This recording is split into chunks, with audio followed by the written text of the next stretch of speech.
அதுதான் உங்களோட life purpose.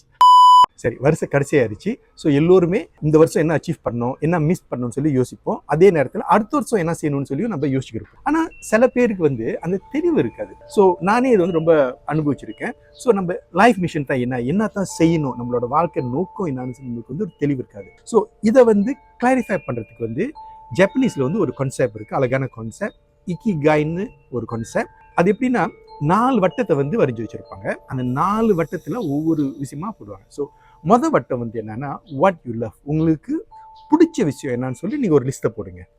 So அடுத்தது என்னன்னா வாட் த வேர்ல்ட் நீட்ஸ், உலகத்துக்கு என்னெல்லாம் தேவைப்படுதுன்னு சொல்லி அதையும் இன்னொரு லிஸ்ட் போடுங்க. அந்த லிஸ்ட் பெரிய லிஸ்ட்டாக இருக்கும். உங்களுக்கு பிடிச்ச விஷயம் உலகத்துக்கு எது தேவைப்படுதோ அது எங்கே ஓவர்லேப் பண்ணுதோ அந்த இடத்துல தான் உங்களோட மிஷன் இருக்குது. அடுத்த வட்டம் என்னன்னா what you can be paid for, எதுக்காக உலகம் உங்களுக்கு காசு கொடுப்பாங்க. நீங்கள் செய்கிற விருப்பப்பட்டு செய்கிற எல்லா விஷயத்துக்கும் காசு கட்ட மாட்டாங்க. ஆனால் எதுக்கு உலகம் காசு கட்டுவாங்கன்னு சொல்லி அந்த 3வது வட்டம்.